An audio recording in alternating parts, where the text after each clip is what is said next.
Warahmatullahi wabarakatuh. Bismillahirrahmanirrahim. Alhamdulillahirabbil alamin. Wassalatu wassalamu ala asyrafil anbiya'i wal mursalin sayyidina wa habibina wa maulana Muhammadin wa ala alihi wa sahbihi ajma'in. Asyhadu an la ilaha illallah wahdahu la syarikalah wa asyhadu anna Muhammadan abduhu wa rasuluh. Faqad qala Allah ta'ala fi kitabihil karim wa huwa asdaqul qailin. A'udzu billahi minasyaitonir rajim. Bismillahirrahmanirrahim. Wa may yattaqillaha yaj'al lahu makhraja wa yarzuqhu min haitsu la yahtasib. Yang saya hormati guru kita Ustaz Haji Muhammad Safruddin SQ dan Umi, anak-anakku sekalian, putra dan putri kelas 12, bersyukurlah kalian, alhamdulillah, walaupun belum sampai final tapi sudah menjelang final. Saya berharap jangan sampai ada hal-hal yang membuat kalian gagal sampai final. Ya, saya sebenarnya jangan sampai melakukan hal-hal yang membuat kalian gagal sampai masuk ke terakhir dan penghabisannya final, yaitu haflatul wada. Bersyukurlah kalian, alhamdulillah, bagaimanapun selama di pesantren dan manisnya di pesantren, kalian bisa menghadapinya. Ibarat kelapa, ya, diperes jadi santan. Nah, mudah-mudahan kalian jadi santan yang betul-betul santan yang kelapa tua, sehingga kalau bikin gulai, dibikin rendang enak gitu loh. Jangan jadi santan yang, maaf, kadang-kadang santan yang pecah kalau ketika menggulai, tapi betul-betul santan yang sempurna, sehingga masakan dengan santan tersebut betul-betul masakan yang siap santap dan enak dimakannya. Saya inginkan kalian dan guru-guru semua menginginkan kalian tamat pondok ini, ya, selain Anda tertawa, gembira, bahagia, orang-orang yang menyambut kedatangan Anda, keluarga khususnya, tetangga atau siapapun yang menyambut kedatangan Anda pulang dari pesantren, itu juga bahagia karena sesuai dengan harapan. Ya, itu yang saya harapkan. Tantangan masa depan ini berat sekali, ya, berat sekali, terus terang aja. Tantangan yang saya hadapi, tantangan yang Umi hadapi, tantangan yang Ustaz Safruddin hadapi, tidak seberat tantangan yang akan kalian hadapi. Tidak seberat tantangan yang kalian akan hadapi. Kenapa? Karena persaingan, ya, persaingan. Di dalam dunia persaingan itu yang tidak kuat, yang tidak bisa bersaing, yang tidak eksis, ya otomatis mundur, ya otomatis kalah, otomatis ya selesai. Ustaz ya? Apa? Tereliminasi udah. Nah, kehidupan itu persaingan. Ya sama dengan pesantren juga persaingan. Jangan Anda anggap Nurul Ilmi ini tidak bersaing, gitu. Ya, tapi tetap kita bersaing sehat, ya, bersaing sehat. Apalagi di Rapat Majelis Guru sering saya sebut, sekarang ini tahun 2022 saja di Kabupaten Bogor, boarding school, ya, ini boarding school, yaitu sekolah yang berasrama nginep para pelajarnya, itu di tahun 2022 saja yang di bawah Kementerian Pendidikan dan Kebudayaan di Kabupaten Bogor itu ada sekitar 150 sekolah baru. Bayangin, itu persaingan. Nah, kalau kita tidak berkualitas, kalau kita tidak fight dan kita tidak siap, ya otomatis kita akan tersingkir sendirian. Nah, saya minta kalian ya di masyarakat nanti harus siap menghadapi persaingan itu. Nah, harus siap, mau tidak mau memang harus siap menghadapi persaingan itu.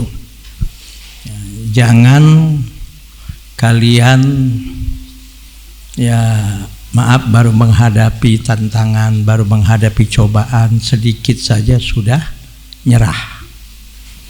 Anak santri kapanpun harus siap, tantangan apapun harus siap. Nah, di antara tantangan yang akan Anda hadapi di masyarakat nanti adalah pemikiran-pemikiran, pemikiran-pemikiran yang kadang-kadang betul tapi akhirnya membuat kalian lebih jauh dari kebenaran. Saya baru tadi setelah asar ada pengajian, saya isi pengajian ya di satu masjid sampai kira-kira jam 5 lebih. Kebetulan saya ngobrol cukup intens dengan salah seorang dosen. Dia bilang, Pak Ustadz, saya dikit lagi pensiun. Umur saya sekarang sudah 65, dia bilang. Bulan Desember saya pensiun. Saya sedih, katanya. Ada dosen doktor S3 mengajar mata kuliah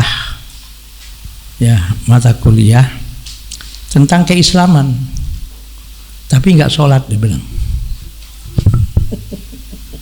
Tapi nggak sholat. Dosen mengajar tentang ilmu keislaman, tapi nggak sholat, katanya. Ya betul apa enggak saya nggak tahu. Nggak perlu saya sebutkan siapa yang cerita sama saya di kampus mana, nggak perlu saya sebutkan. Jadi dia doktor ya mengajar tentang keislaman di kampus, tapi dia tidak sholat. Dan saya kenal dosen itu siapa dan tahu saya, karena saya pernah bertemu beberapa kali dengan dosen yang disebutkan itu. Ya saya juga ada curiga. Gimana Ustaz? Dosen ngajarin mata kuliah tentang keislaman, tapi dosennya sendiri nggak sholat. Kenapa kok bisa terjadi seperti itu? Ya, dia nggak bakalan dia berani tidak sholat kalau dia yakin bahwa sholat itu akan menyelamatkan dia dunia akhirat. Berarti keyakinannya tentang wajibnya sholat itu boleh jadi masih dipertanyakan. Ya, kemarin hari Sabtu ada sahabat saya ya, Ketua MUI, Ketua Umum Majelis Ulama Indonesia Jakarta, Kiai Haji Munahar Mukhtar. Itu teman saya di Darul Rahman. Saya angkatan 5, beliau angkatan 7. Meninggal dunia ya.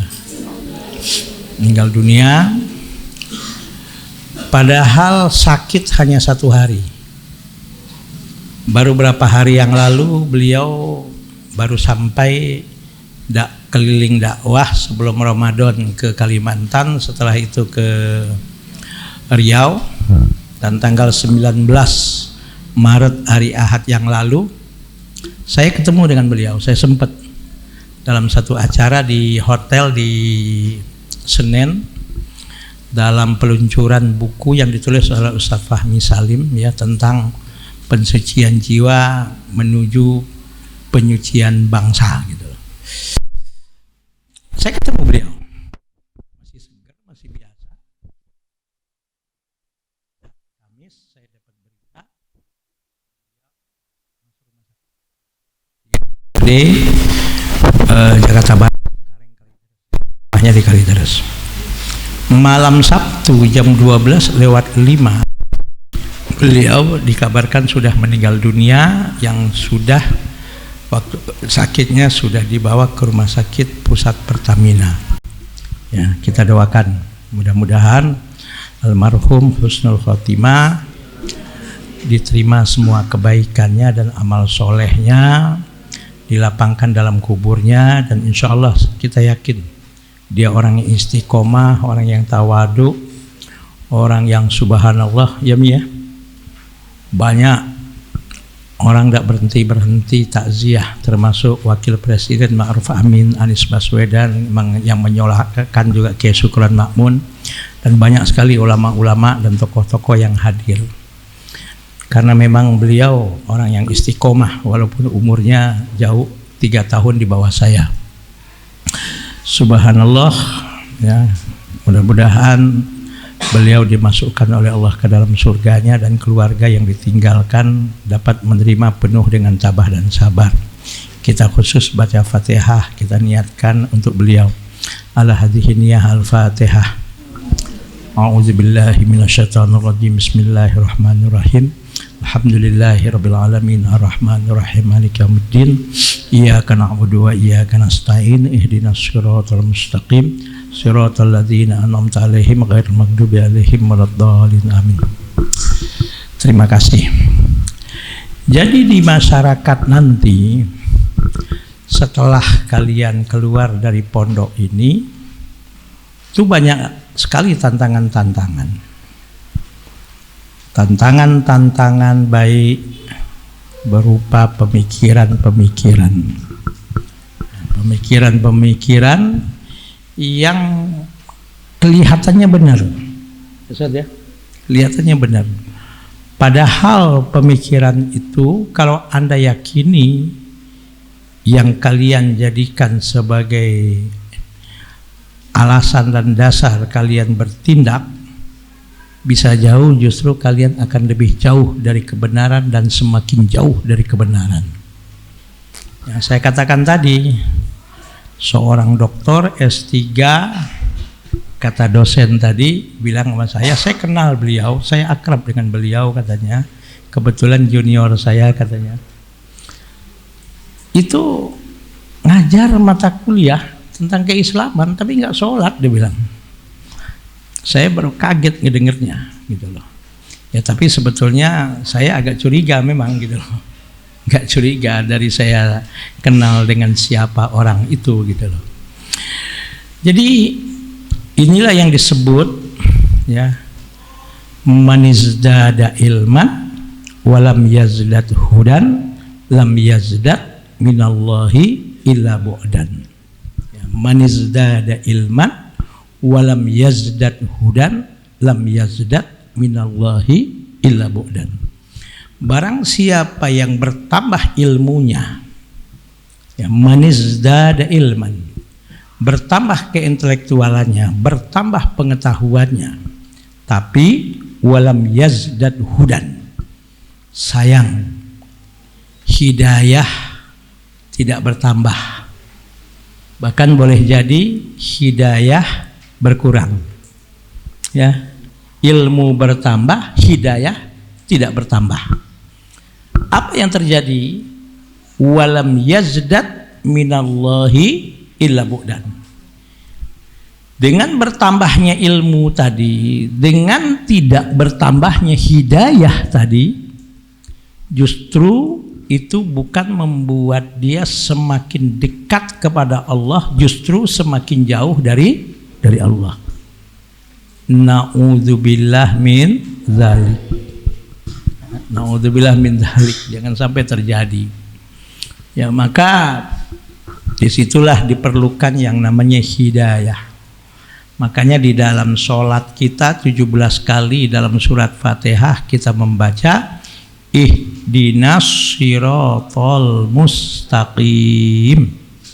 Ya Allah, senantiasalah Engkau memberikan hidayah kepada kami agar kami selalu berada di jalan yang lurus.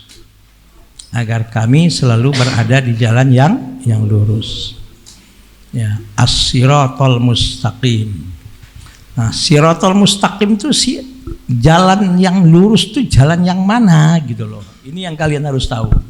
Allah yang langsung bilang, siratal ladzina an'amta alaihim, adalah jalan yang ditempuh oleh orang-orang yang selama ini mendapatkan nikmat dari Allah Subhanahu wa taala. Nah, nikmat yang paling tinggi, ya, nikmat yang paling tinggi itu bukan harta. Nikmat yang paling tinggi itu bukan materi, bukan pangkat dan jabatan. Tapi nikmat yang paling tinggi bagi seorang hamba Allah adalah ni'matul iman. Apa? Ni'matul iman. Nah, ni'matul iman ini kalau istilah dalam diri seseorang, ini jeroannya seseorang. Ya, nikmat iman ini istilah untuk pada diri setiap manusia termasuk kita, itu adalah jeroan. Tahu jeroan enggak? Daleman yang paling penting bagi diri semua manusia. Ya, dengarkan ya. Islam itu hanya kulit. Tahu nggak? Casing. Ya, iman itu sebagai jeroannya kita. Kalau mau tahu rasanya kulit casing yang jeroannya iman itu, lihat rasanya. Lihat rasanya. Ya. Rasa itu apa? Akhlak. Ya, kalau kulit sih nama di KTP agama Islam, itu baru kulit. Nah, ngaku Islam, ya, baru kulit.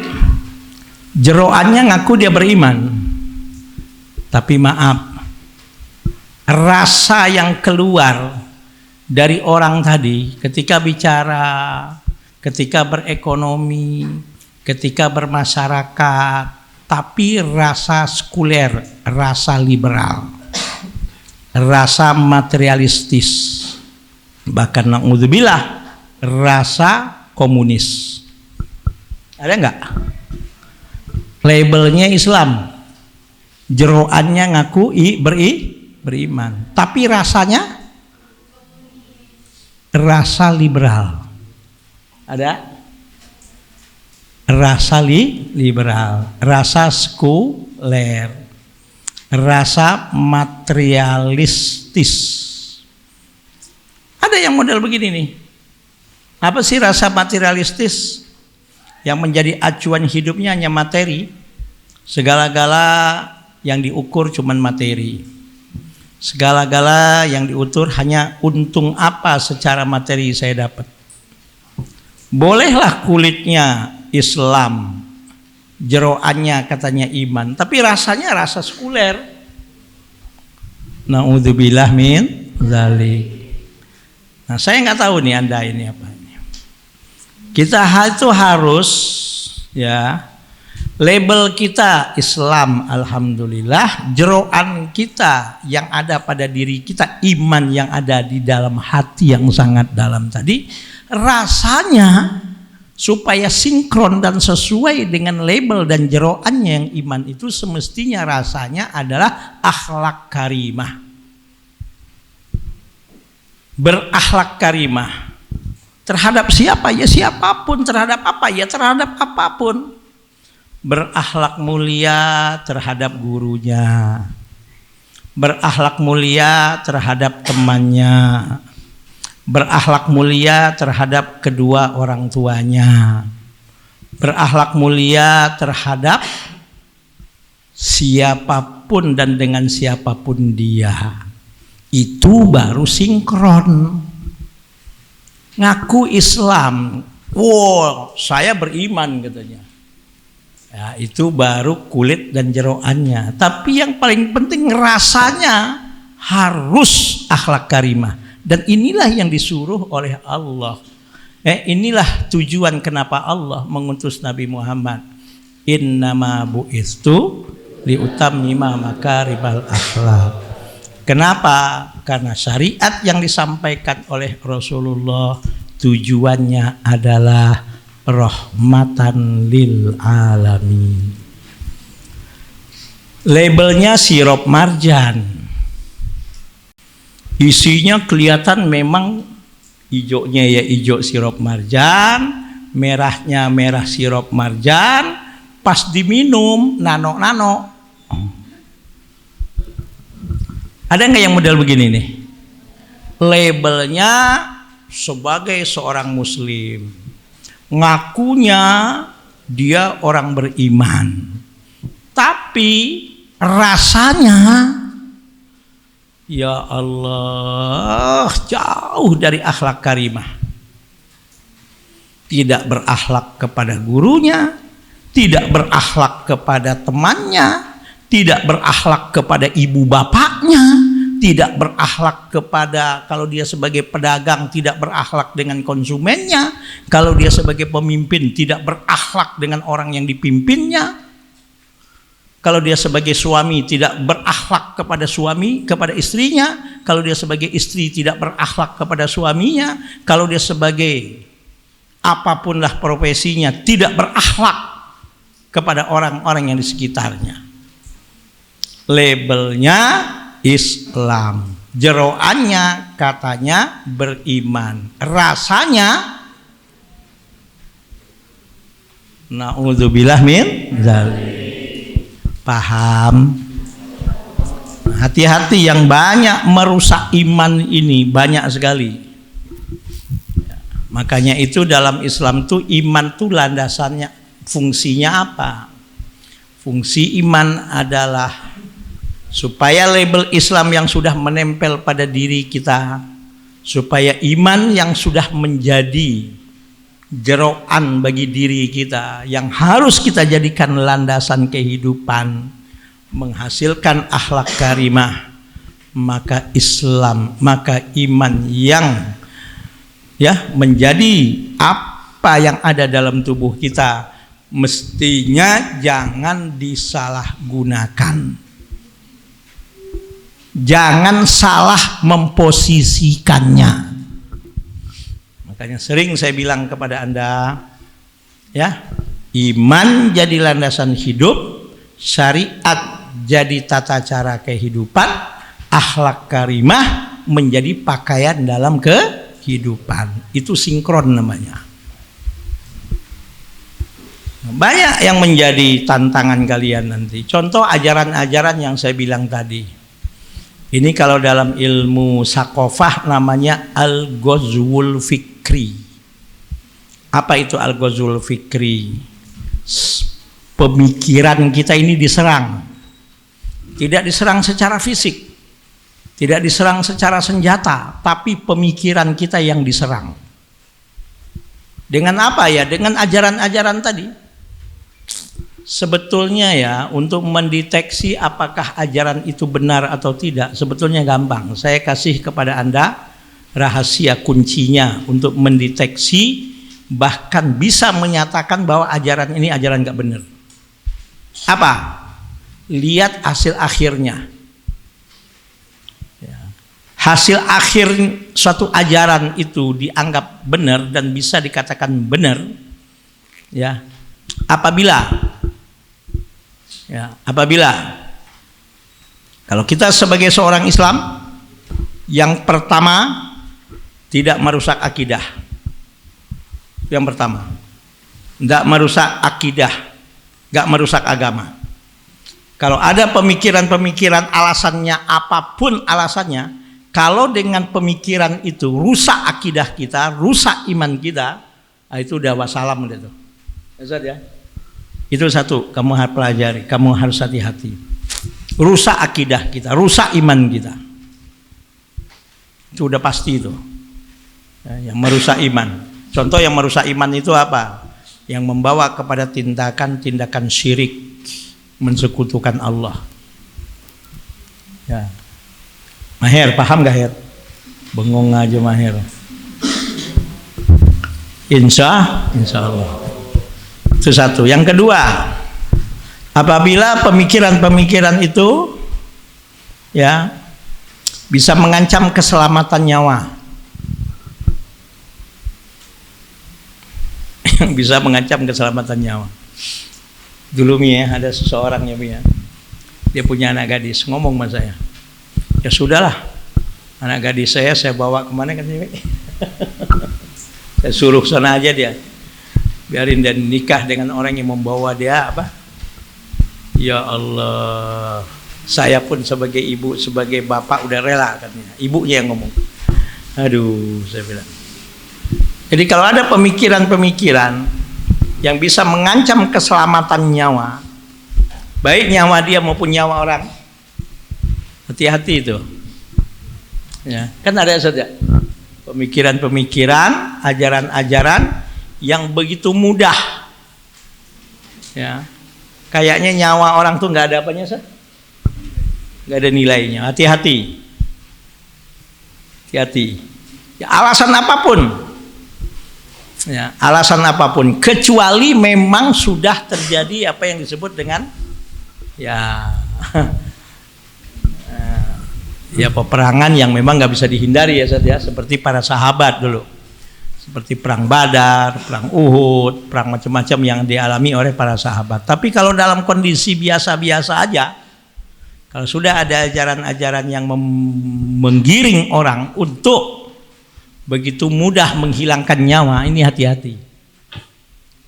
Kedua, ini maaf, ini saya ngomong kayak gini, ini real ya Mi ya.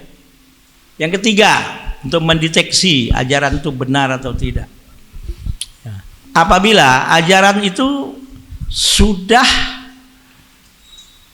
membuat akal sehatnya udah nggak nalar lagi gitu loh, akal sehat tuh udah nggak jalan lagi gitu loh. Akal sehat udah nggak jalan lagi, akal sehat udah nggak nalar lagi gitu. Apa sih ciri-ciri akal sehat udah nggak nalar lagi? Pokoknya, pokoknya. Kalau bahasa Jawanya apa itu Ustaz? Ya. Pokoknya, nggak ada cerita. Ini yang disebut dengan fanatik buta ya. Pokoknya. Udah karena pokoknya nggak ada ceritanya, ada pokoknya udah nutup tuh untuk berpikir sehat, untuk berdialog tuh sudah nggak ada ya Ustaz ya. Kalau sudah pokoknya, hati-hati kalau ada pemikiran-pemikiran yang kalau sudah menggiring kepada pokoknya, apa lagi Ustaz? Apa? Gua kagak mau tahu. Apa? Apa? Nah, itu hati-hati kalau ada pemikiran-pemikiran begini. Yang enggak menerima lagi nalar, yang enggak menerima lagi dialog, yang enggak menerima lagi apalagi namanya tuh berpikir, berdialog. Pokoknya udah harga mati. Pokoknya kalau sudah dia yang ngomong, enggak ada salahnya. Astagfirullahaladzim. Hati-hati ya, mengakibatkan akhirnya fanatik buta, nalar sudah nggak dipakai lagi ya. Jadi satu apa tadi, pemikiran-pemikiran yang bisa merusak akidah. Kedua, pemikiran-pemikiran yang bisa mengancam nyawa orang tuh sudah nggak ada ini lagi, udah nggak ada apa namanya Ustaz? Udah nggak direkan lagi, udah nggak dihitung lagi, udah. Dia bilang, oh itu konsekuensi katanya. Yang ketiga, apabila sudah nggak bisa lagi masuk nalar sehat, dia nggak terima lagi, udah berdialog sudah nggak terima lagi, udah berdiskusi sudah nggak mau lagi, dah. Ya Ustaz ya? Diajak berpikir sudah nggak terima lagi, bahasanya pokoknya. Nah, yang keempat, apabila ujung-ujungnya ya kita sebagai objeknya menjadi korban dari aspek harta dan materi, yang kadang-kadang itu demi kelompoknya dia sudah nggak berpikir lagi tuh. Mau melakukan apa yang penting dia dapat keuntungan. Mau dengan cara nipu, mau dengan cara apa lagi? Ya, mau dengan cara mencuri, mau cara nipu, pokoknya dia harus mendapatkan keuntungan. Kan ada dulu kelompok-kelompok gini dulu, ada nggak? Sampai orang tuanya ditipu, sampai saudaranya, apalagi cuma gurunya doang. Ibu bapaknya ditipu. Demi apa? Demi untuk modal perjuangannya katanya. Ada nggak kelompok begini sekarang? Pernah nggak kamu mendengar kelompok begini? Ada kan? Nah, hati-hati. Yang kelima, apabila demi tujuan, demi cita-citanya, ya, dia sudah nggak berpikir lagi yang namanya harga diri sudah. Dia nggak berpikir lagi yang namanya harga diri. Mau dengan cara melacur, mau dengan cara nipu, mau dengan cara apa? Yang penting tujuannya tercapai. Mau dengan cara apa lagi, Zat? Banyak nih pemikiran-pemikiran kayak gini, hati-hati loh. Nah, pendek kata. Nah, pendek kata. Apabila pemikiran-pemikiran itu endingnya, akhirnya tidak menggambarkan akhlak karimah. Udah gitu aja pendek katanya.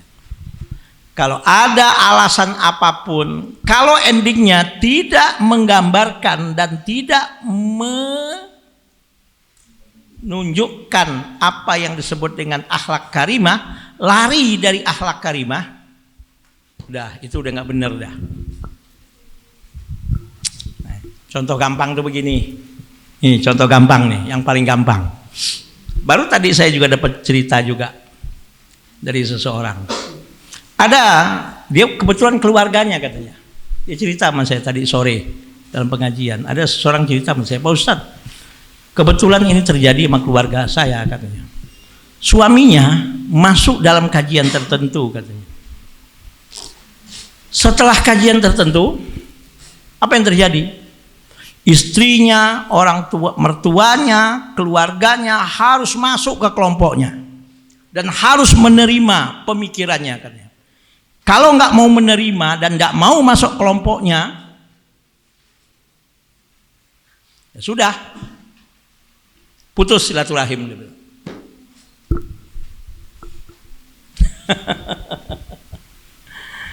Kan ada tuh kelompok-kelompok kayak gitu tuh.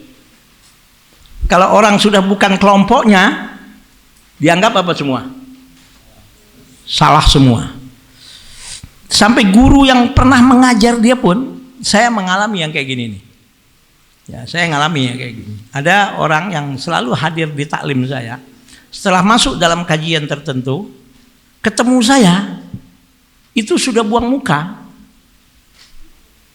Ketemu saya sudah buang muka. Bahkan bukan cuma sekedar buang muka. Ngapain saya belajar sama Ustadz Faisal itu katanya? Nggak jelas katanya. Padahal bertahun-tahun ngaji sebelumnya itu dengan saya. Tapi setelah masuk dalam satu kelompok tertentu, jangankan mau hadir lagi dalam taklim saya, ketemu saya pun sudah buang muka gitu loh.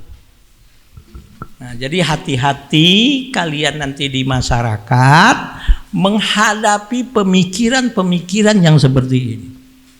Seperti ajaran apa misalnya? Ajaran liberalisme itu ajaran yang merusak akhlak itu. Merusak akidah itu. Bagaimana tidak merusak agama, nggak merusak akidah itu, nggak merusak akhlak. Coba bayangkan.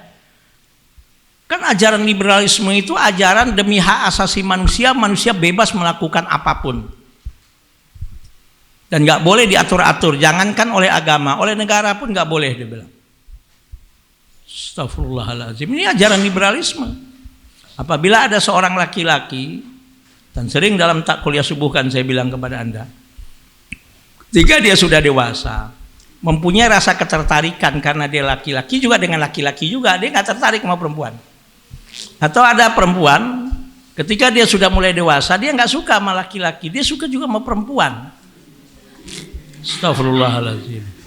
Lah ini pemahaman liberalisme. Ya? Ini pemahaman liberalisme yang masuk, dan alat-alat yang digunakan oleh paham liberalisme ini dahsyat sekali. Salah satunya ini konten-konten medsos.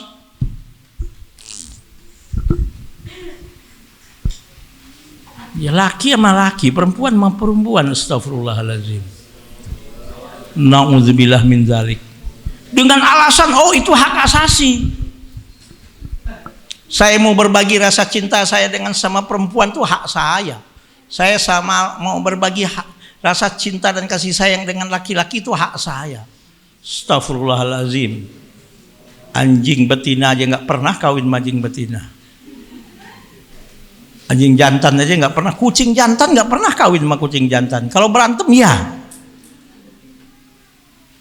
Itu malam-malam tuh jam 2 malam, rame-rame. Ya kan tuh.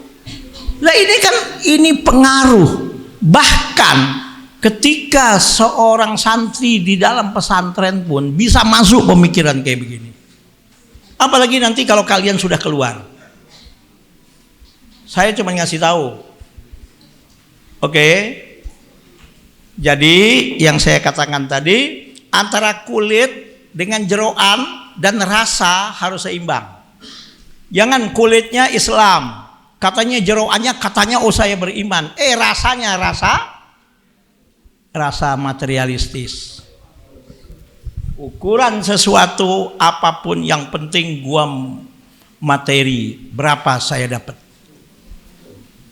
Labelnya ngaku Islam, jeroannya saya beriman, katanya rasanya rasa sekuler.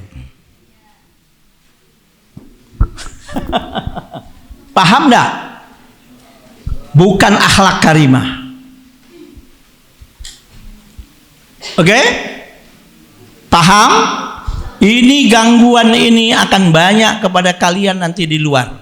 Kalian akan berhadapan dengan pemikiran yang macam-macam. Sebetulnya untuk mendeteksi pemikiran segitu gampang sebetulnya. Lihat endingnya, lihat akhirnya. Kalau yang dilahirkan bukan akhlak karimah, itu udah pasti nggak benar. Contoh, ya, kesombongan yang akhirnya lahir, keangkuhan yang akhirnya lahir, merasa paling benar sendiri yang akhirnya dilahirkan, gampang begitu mudah memutus silaturahim yang akhirnya dilahirkan. Jangankan cuma dengan teman, orang tuanya pun dia nggak anggap sudah, karena berbeda prinsip, berbeda faham dengan dia. Padahal Rasul jelas-jelas mengatakan, la yadkhulul jannata qati'un, tidak akan masuk surga orang yang sukanya memutus silaturahim. Oke, saya mengatakan begini ya pahit aja saja. Makanya tadi saya katakan kepada Anda, jangan heran ada dosen S3 pendidikannya ngajar mata kuliah tentang pendidikan agama tapi enggak sholat. Inilah yang kata Rasul yang dalam satu ungkapan tadi apa? Man izdada ilman walam yazdad hudan walam yazdad minallahi illa bu'dan. Barang siapa yang bertambah keilmuannya, bertambah keintelektualannya, tapi enggak bertambah hidayah pada dirinya, dia bukan semakin dekat kepada Allah, tapi semakin jauh dari Allah Subhanahu wa Ta'ala. Kenapa? Karena masuk ke otaknya, masuk ke hatinya pemikiran-pemikiran yang tidak benar. Ya, satu saya katakan tadi. Makanya di dalam kitab salah satunya Ajnihatul Makar As-Salasah, saya punya itu, ya, Silsilatu A'da'il Islam. Ya Mia, ada itu. Saya punya kitabnya. Nanti kalau saya mau kasih unjuk kamu boleh. Ada Al-Ghazwu fis Somim bahasa Arab. Ada Ajnihatul Makar As-Salasah. Banyak buku itu, ada 6 seri itu, ya. Ada 6 seri, ya. Itu waduh, ngeri. Ya, ngeri. Oh, bagaimana yang namanya perang ideologi itu ngeri. Orang dirusak bukan dengan senjata. Orang dirusak bukan dengan dengan cara kekerasan, tapi dengan cara pemikiran. Saya pernah hadir dalam satu kuliah. Ini bukan kata orang, saya sendiri ngalamin. Seseorang profesor doktor, dengerin, kalian nanti masuk ke kampus juga hati-hati ya. Seorang profesor doktor ketika mengajar satu perbandingan, ketika menjelaskan tentang mencari kebenaran, dia enak aja bilang itu sama murid-muridnya, dia enak aja itu bilang sama jamaahnya. Sekarang kalau kita ingin mengetahui kebenaran, ya dia bilang ada beberapa alternatif kebenaran. Yang mana yang benar? Kita harus netral dulu katanya. Buang ya segala apapun yang sudah mengikat diri kita dulu katanya. Kalau Anda sebagai seorang Islam, buang dulu tuh Islam Anda itu katanya.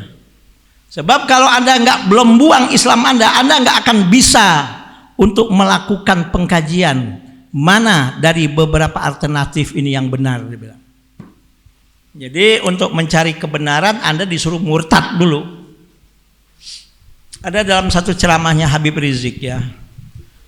Ini di dalam pemikiran, nggak apa-apa lah, Anda akan calon mahasiswa. Ya, saya kebetulan ngajar mahasiswa itu udah 20 tahun lebih. Ya Mi ya. Alhamdulillah gini-gini dosen udah 20 tahun lebih. Sampai sekarang saya masih dosen kok. Kalau di mahasiswa saya ngajar beda. Saya bilang ada satu pemikiran yang Habib Rizik juga dalam satu ceramahnya pernah mengatakan begini. Ada satu pemikiran yang disebut adalah, dia bilang, satu konsep, satu metode namanya hermeneutika. Hermeneutik. Umi dengar ya tadi ya? Tahu nggak metode hermeneutik? Itu adalah satu metode dalam mengkaji kitab suci. Syarat utamanya supaya hermeneutika ini bisa dijalankan, dia bilang, syarat utamanya kita tidak boleh meyakini dulu kitab suci yang akan kita kaji melalui metode hermeneutika itu sebagai kitab suci, dia bilang. Kalau Anda ingin mengkaji Al-Quran, kebenaran Al-Quran, bahwa Al-Quran itu memang benar-benar kitab suci yang benar dan tidak ada keraguan di dalamnya, kalau menggunakan metode hermeneutika, dia bilang, Anda harus menghilangkan dulu keyakinan Anda bahwa Al-Quran itu adalah kitab suci, dia bilang. Nah, dengarkan saja. Ini hermeneutika, ini satu konsep yang diciptakan oleh Yahudi. Jadi ketika orang menistakan Al-Quran dengan cara dibakar, itu masih cara kuno. Cara yang bisa menimbulkan pertentangan yang dahsyat, yang keras. Tapi kalau cara menghancurkan Al-Quran, menjauhkan umat Islam dari Al-Quran, bahkan bukan cuma umat orang biasa yang dijauhkan, para intelektual, para ilmuwan, para doktor-doktor yang secara keilmuannya dia sudah S2, S3, para ilmuwan Muslim dijauhkan dari Al-Quran dengan cara kaji Al-Quran melalui metode yang namanya hermeneutika. Dan ketika kita menggunakan metode ini, kita nggak boleh meyakini kitab suci kitab yang kita akan kaji itu merupakan kitab suci, nggak boleh. Dinetralkan dulu, dia bilang. Sama dengan yang saya pernah dengar langsung, kebetulan saya ada di depannya. Kalau kita untuk mengetahui satu kebenaran, dia bilang, Anda lepas dulu keyakinan Anda. Kalau Anda meyakini bahwa Islam itu adalah agama yang benar, bahwa akidah Islam itu adalah agama yang benar, dia bilang, kalau Anda untuk menguji kebenaran Anda lepas dulu itu. Jadi kita disuruh ngapain? Murtad dulu. Maka hati-hati yang masuk kampus. Enggak, saya bergelut di dunia kampus sudah 25 tahun ya. Ya. Ngajar 20 tahun lebih saya ngajar di kampus itu. Dulu saya sering ikut seminar-seminar ya Mi ya. Waktu Abi di Jakarta sering ngikut seminar dulu, ngisi-ngisi seminar dulu sering. Ya setelah pergi ke Bojong aja lah, ngumpet gitu. Dulu saya sering ngisi-ngisi seminar di kampus itu. Dan sering diundang-undang ngasih seminar ya. Bahkan di tingkat-tingkat nasional. Saya sering dulu kalau ngasih seminar, teman-teman yang panel dengan saya itu tokoh-tokoh nasional. Ya, tahun berapa Mi? Dulu tahun awal 2000-an Mi ya.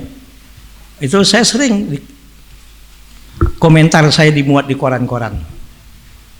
Tahun 2000-an ya, tahun 2000 apa 2001 ya, waktu itu Mi ya. Saya sering nama saya dikomentari tentang ini oleh wartawan, sering keluar di koran. Ya udahlah, itu masa lalu. Ya, jadi ya, ketika Anda keluar dari pondok, Anda akan menghadapi pemikiran-pemikiran yang model begini. Ya, ingat kita itu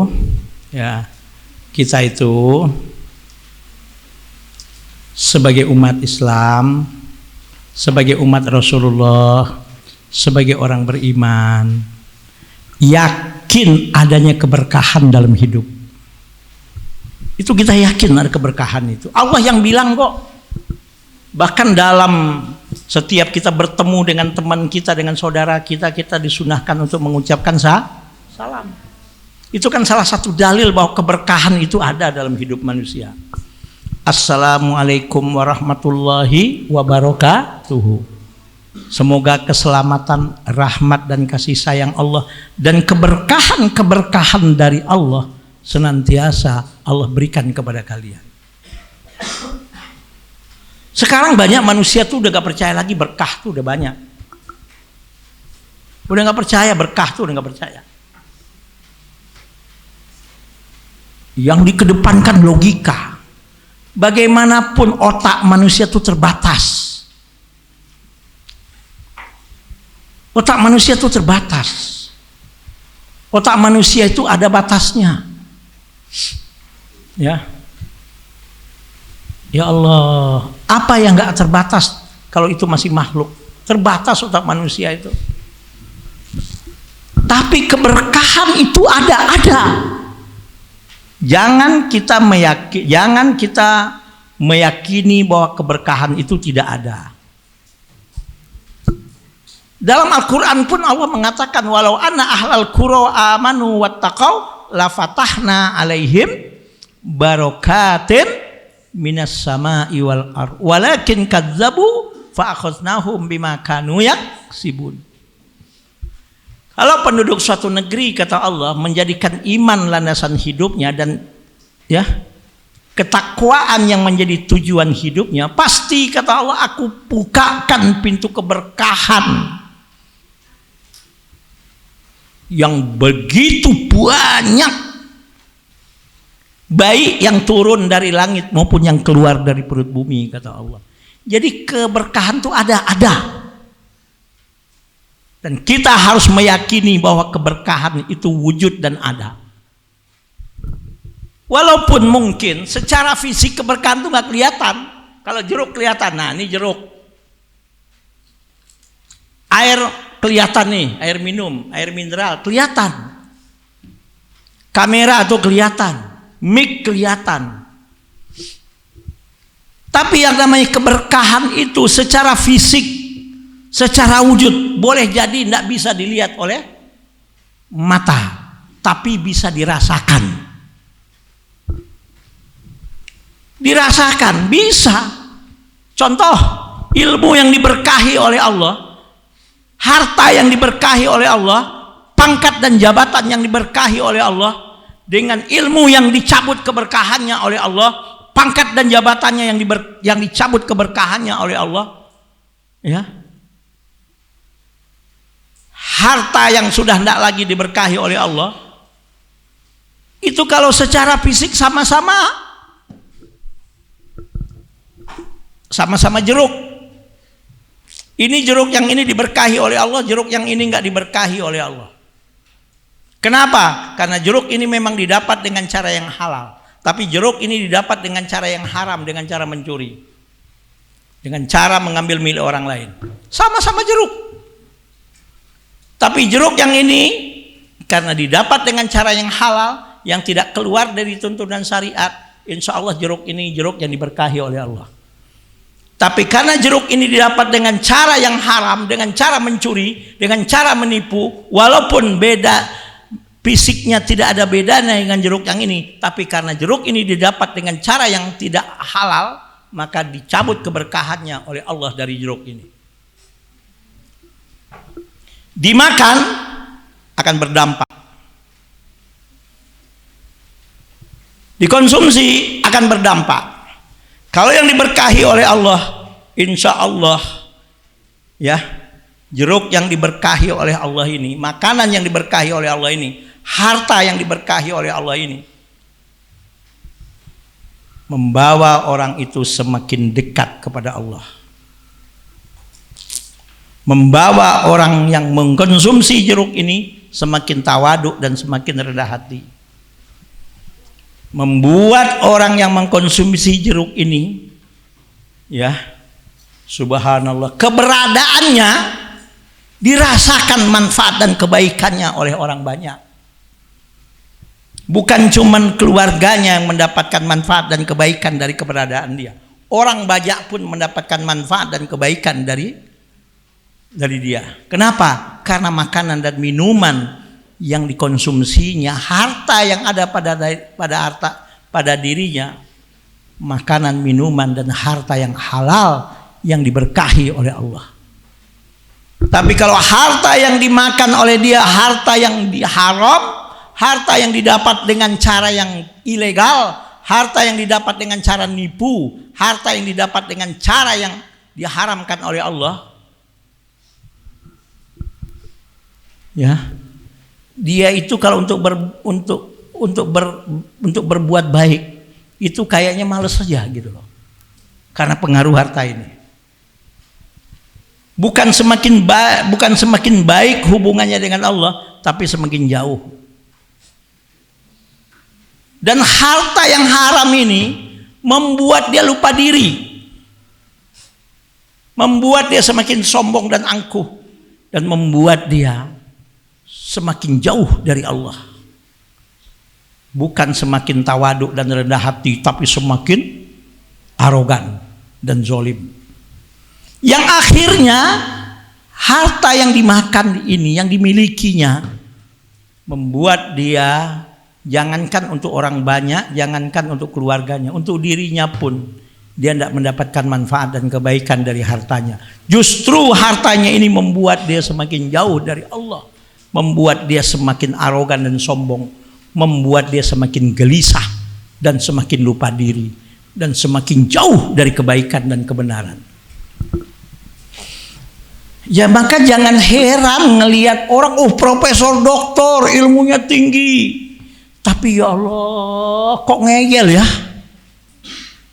Pernah nggak kamu ngelihat profesor, doktor, bahkan maaf dikenal dengan istilah kiai haji, tapi ketika ngomong bikin kita puyeng, ada nggak?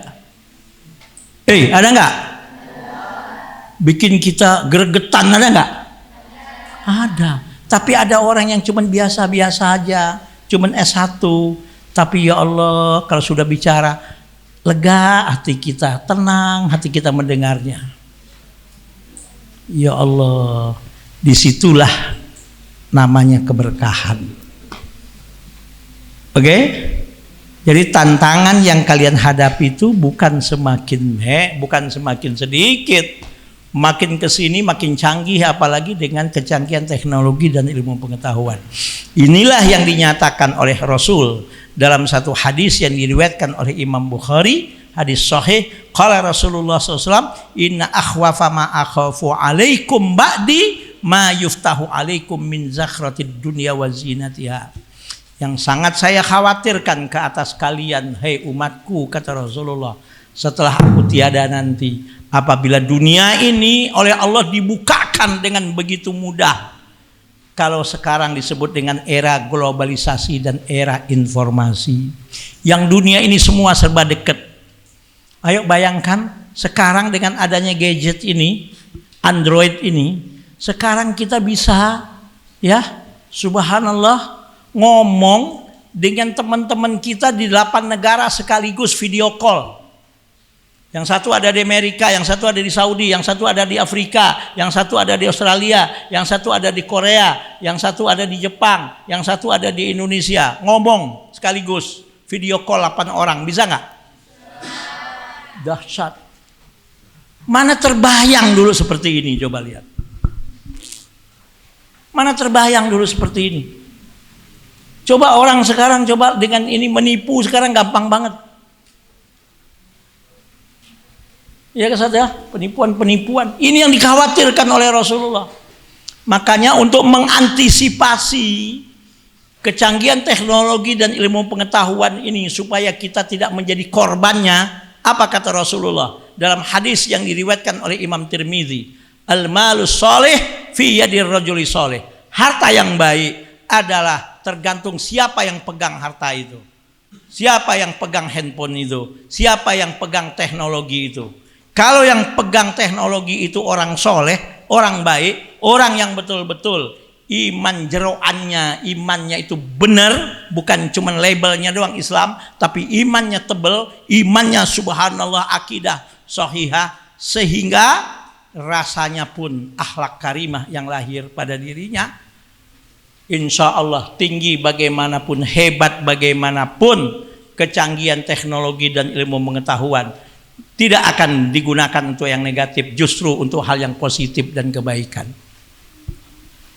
Maka anak-anakku sekalian, setelah kalian keluar dari pondok ini, jadilah laksana ikan hidup. Jangan jadi ikan seperti ikan mati. Tolong diingat, dicatat.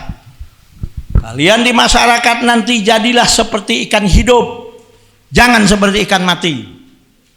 Ikan hidup, bagaimanapun seumur hidupnya dia hidup di lautan yang asin. Ikan hidup tetap tidak asin dan dia tetap tawar. Betul kan toh? Walaupun dia seumur hidup di lautan yang asin. Karena dia hidup, dia tidak asin. Tapi jangan coba-coba seperti ikan mati. Ikan mati dikasih gula manis, dikasih asam, dikasih garam. Kenapa? Karena dia ikan mati. Nah, apa yang membuat kita laksana ikan hidup dalam menghadapi kehidupan ini? Yaitu tadi, jeroan kita, iman kita itu harus selalu hidup dan harus difungsikan sesuai fungsinya. Ya, jangan cuma labelnya doang, kulitnya doang Islam. Imannya juga harus berfungsi. Imannya betul-betul difungsikan sesuai dengan fungsinya. Sebagai apa? Sebagai landasan kehidupan 24 jam. Tidak ada itu ajaran sekularisme, itu nggak ada. Ajaran yang memisahkan agama dari kehidupan sehari-hari itu dalam Islam nggak ada. Ajaran liberalisme itu nggak ada. Nggak ada itu. Ajaran materialisme itu nggak ada itu. Islam adalah ketika seorang mengucapkan asyhadu alla ilaha illallah wa asyhadu anna muhammadar rasulullah, dia sudah otomatis diikat dengan peraturan Islam. Contoh, ya, contoh, apakah mentang-mentang seorang muslim tinggal di Amerika, negara sekuler, di bulan Ramadan nggak wajib dia puasa?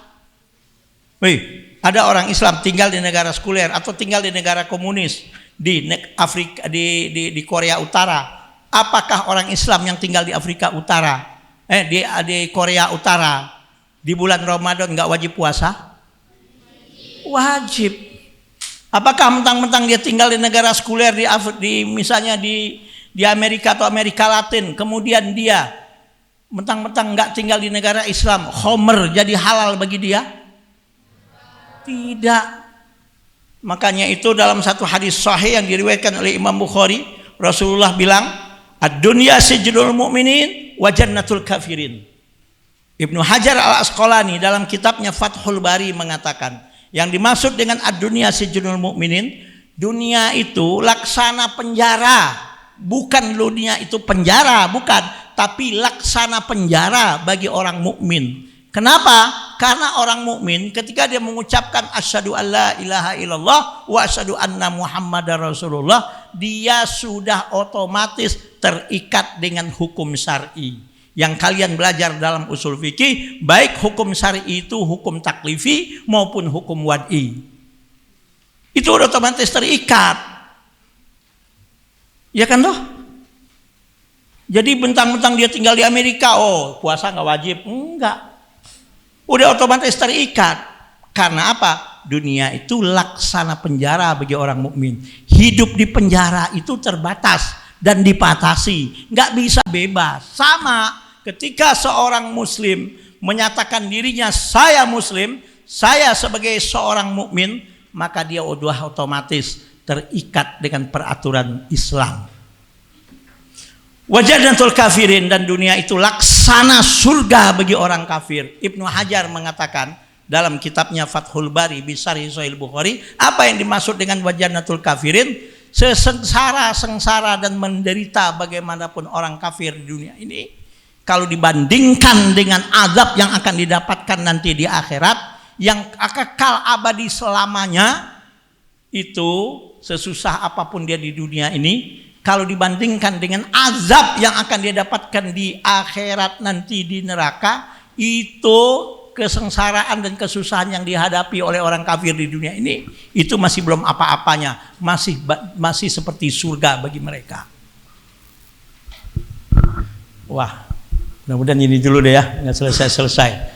Jadi saya minta kepada Anda, tolong khairun nas anfa'uhum linnas. Khairun nas ahsanuhum khuluqan. Sekali lagi, khairun nas anfa'uhum linnas. Khairun nas ahsanuhum khuluqan. Sebaik-baik manusia adalah yang banyak memberikan manfaat kepada orang lain. Ingat, ketika Anda pulang nanti di masyarakat, jangan mentang-mentang. Oh, hafal Quran 10 juz. Oh, hafal hadis sekian. Oh, sudah, jangan. Enggak. Tidak. Kalau Anda ingin dihormati oleh orang, ya, jangan minta dihormati. Mulai dululah Anda menghargai dan menghormati orang tersebut. Kalau Anda tidak menghargai dan tidak menghormati orang lain, jangan berharap orang lain akan hormat kepada Anda. Kalau Anda menghormati orang lain, berarti Anda menghormati diri Anda sendiri. Jangan jadi manusia yang minta untuk dihormati. Ya, jangan menjadi manusia yang minta untuk dihormati. Hormatilah dulu terlebih dahulu orang lain. Hormatilah terlebih dahulu guru Anda. Hormatilah terlebih dahulu orang yang lebih dewasa, orang lebih tua dari Anda. Hormatilah dulu siapapun orang yang ada di hadapan Anda. Apalagi kepada ibu bapak Anda. Berbaktilah kepada mereka mumpung mereka masih ada. Jangan sampai membuat ibu bapak Anda menangis karena perbuatan dan karena perkataan Anda. Paham? Itu nasihat saya. Jangan sampai ibu bapak Anda menangis karena perkataan dan perbuatan Anda kepada dia. Khawatir Allah cabut keberkahan dari hidup Anda. Jangan sampai guru Anda yang mengajar Anda sedih hatinya karena perkataan dan sikap Anda kepada guru Anda nanti. Khawatir ilmu yang kalian dapatkan dari guru Anda itu tidak berkah. Makanya tidak ada bekas guru. Kalian nanti tamat, siapapun yang pernah mengajar Anda baik di TK, di PAUD, di SD, dimanapun. Walaupun suatu saat kalian sudah jadi profesor, doktor, sudah S3, orang yang pernah mengajar Anda itu tetap adalah guru Anda. Tidak ada bekas guru. Supaya apa? Supaya ilmu yang kalian dapatkan dari guru Anda itu bermanfaat dan berkah. Oke?